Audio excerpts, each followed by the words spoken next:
I'm Shaina. I love dogs, I trip a lot, and I happen to have a knack for making pretty sweet videos for businesses. But the more videos we made, the more questions I got about how video and other content can be leveraged to make a bigger impact in their marketing. I mean, 44% of marketers say that producing content is their biggest challenge, yet content marketing is 62% less expensive than outbound and produces 3 times more leads. Now, I know a lot, but I certainly don't know it all, so I made it my mission to talk with content kings, queens, and bosses to learn as much as I could about crushing content marketing, and I'm taking you along with me. Welcome to the Content Coalition.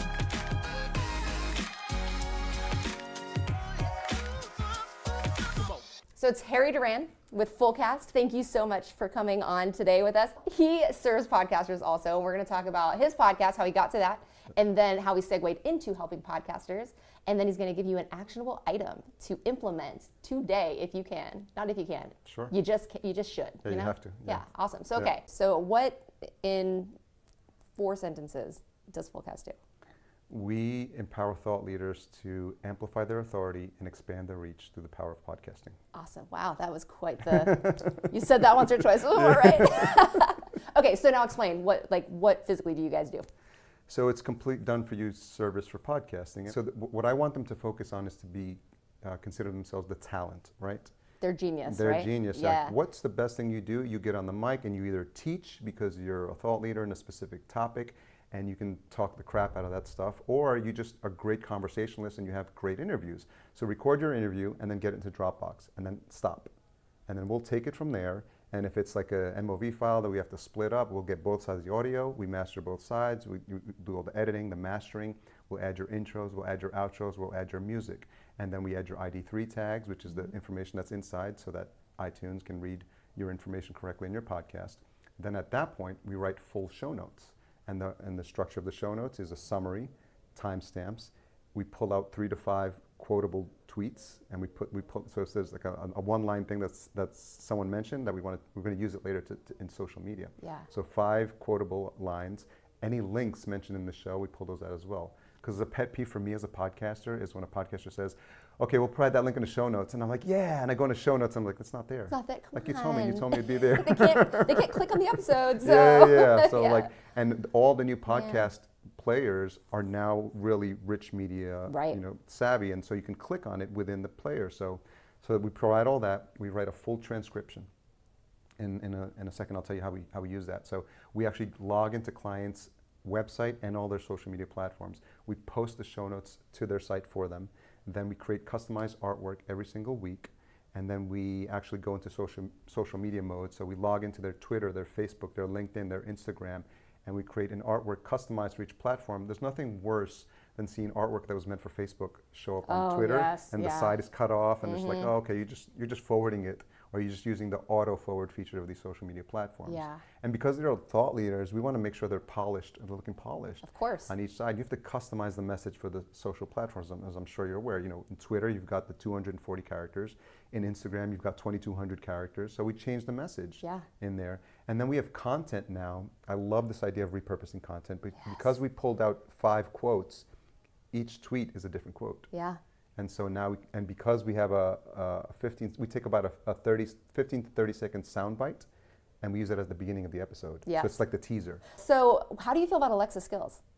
It's interesting because I listen to Gary Vaynerchuk a lot, and this idea of voice is extremely top of mind for me because he's constantly saying on the show, "Alexa, buy me a toothbrush." And he's like, "Did you see what I just did? In 7 seconds, I just did it faster than me logging onto Amazon." Right. And so 80% of podcasts are consumed on mobile devices, right? So people are on the treadmill, people are making dinner, they're walking the dog, they're in traffic, they need content to consume, and that's why audiobooks are so popular. So you need to have content available for them so that they're always consuming your stuff. Yeah. And one thing that I was talking about is I actually just did an episode. So funny that you're breaking one episode apart into 95 different pieces of content. I just did a video talking about that, how one episode can then be turned into 30 different things. But I mentioned Alexa skills, and I guess my question is do you think that it would be redundant or okay to utilize those small clips that, like you say you do for Twitter, and then throw those on Alexa skills for like your podcast or for whatever. I mean, obviously it's not a podcasting platform. Yeah. But I'm trying to figure out a way to still utilize that with podcasts. Well, it's interesting because now one of the hosting companies I work with, Libsyn, which is a pretty popular, Joe Rogan's on there, Tim Ferriss is on there. They're now working with Alexa Skills team specifically, so they make it a little bit easier to get on there. But essentially you would say, Alexa, play Podcast Junkies podcast or something like that, which is the name of my show. And so it would play it right away. Yeah. And that's what you want to have, this idea of voice being a direct link to get your show played right away, because that's what people are going to do. We're moving into the Jetsons world, like crazy, super fast. right? Yeah. And you're going to go into voice enabled for everything. Alexa, turn on the light, or Alexa, like reorder my milk, or Alexa, like dim the lights. Like everything is going to be voice command. So you should be like, Alexa, I want to hear a podcast, or what's the top business podcast? A friend of mine rebranded his show as The Business Podcast. That's the name of his show. Genius. And of course, like everything come on. You have to think about everything from an SEO perspective nowadays. So I had an early client who said, I want to do a podcast that's about angel investing, because that's the people that I work with. I was like, is Angel Investing Podcast available as a domain? She's like, we were on the call, she looked it up, I was like, yes, grab that, that's the name of your show. Yeah, right. Like, that's what people search for in iTunes. So now I'm like really rethinking, like people love to get fancy with these names, and anything that's hard to spell, people are listening to it. So even John Lee Dumas with Entrepreneur on Fire, he had to grab eofire.com. Yeah, right. Because he's entrepreneur. I mean, come on. It's one of those like words that are just ripe for misspelling. For sure. So as a podcaster, like it's hard enough to get people to find your show. Don't make it so much more difficult. Right. Like make it really easy when they hear, like, is there a number in your title? Is it 2, T-O-O? Is it the number 2? Is it T-O-O? Like which one is it? And if people have to second guess, you know, I was like, oh, you know, what did he mean, or what did she mean when she said this? You've already sort of lost them, because it's like, never mind, you know. Yeah. So I don't. So just make it easy, and remember that people are on the go, and that's why at the end of each show I said, you know, 1 call to action or 2, but it's just super easy to remember. Yeah. So people, you know, can remember it even if they've stopped listening to that episode. And make the link clickable, and actually make a link. Yeah, in the show notes, right? Yeah, and just take your show seriously. Like be consistent. Like even when I'm on other shows now, like if I go to another show, and I was on my friend's show called Travis, and he's got a show called Build Your Network. And so when I went on his show as a guest, I said, Travis, thank you so much for having me on your show. I've created a special download for your guests. Right. And I sent them to my URL, fullcast.co/Travis. So I created it, and I use a tool called Lead Pages. I just swap out the landing page, and I change the information. Welcome, Build Your Network fans. This is the download I mentioned on the show. Right. Now the beauty of using a tool like that is I can see how many people came from Travis's show, how many people came from my friend John's show that I was on, and then you start to see, okay, when I'm on these types of shows, I'm getting more traction. I need to get on more types of shows like that. Yeah. Awesome. I just feel like you gave so much amazing information for anybody. I mean, talking about all the different ways to utilize podcast and voice. Yeah. I mean, and I talk about it with video, and just to be able to do it with voice only is mind-blowing to me. One conversation. Well, the beauty of it is that when you start with video, you know, you can do everything that I just said, by and I'm sure this is something you teach and talk about as well, just the idea of taking that video and then making it audio. So just repurpose the crap out of this content, because people are starving for content, and to the extent that you can make it visible on all these different platforms, you're going to make it easier for people to find you. For sure. Yeah. So if somebody listening was to take one of their episodes and pull one additional piece of content out, what's the most effective, do you think?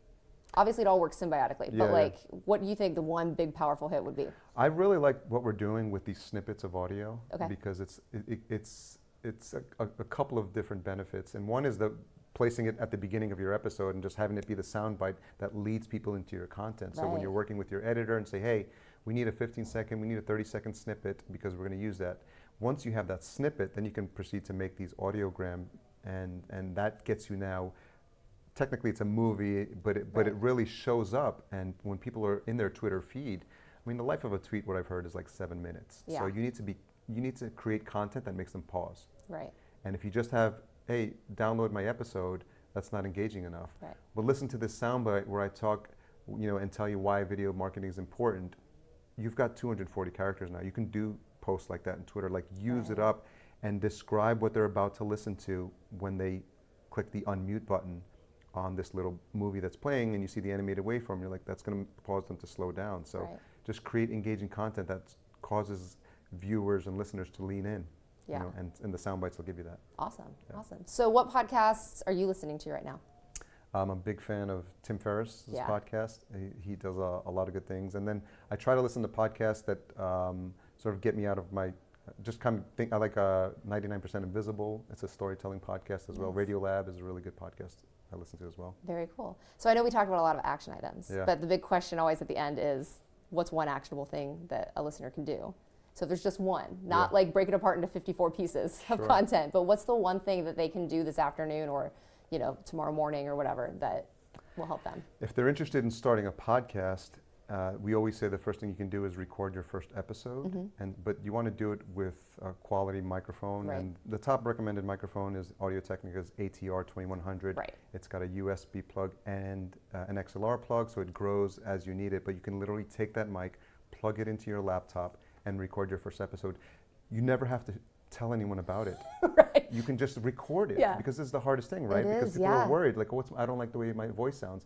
You never have to even like play it for your mom. Just do it and just work it out. Your 10th episode is going to be better than your first, and your 50th is going to be better than your 10th. But just do it if you're serious about it. So what about people who are already podcasting? They've got the gear. They've got 100 episodes in the can.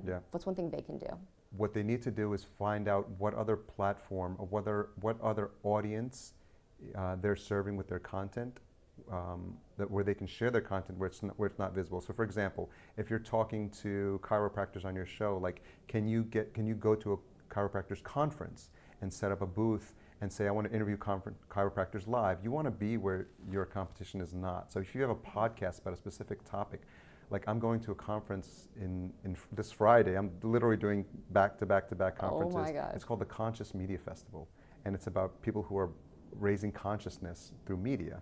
And so I set up a podcasting booth. I'm the only podcaster there. Nice. So I want to be where other podcasters are not, but where I know that my message is going to resonate. So for anyone who has a podcast, where can you be or do a live version of your show? You know, just get yourself out of your comfort zone. If you've just been doing Skype videos for the past, year, go to the park and do your next one on mobile.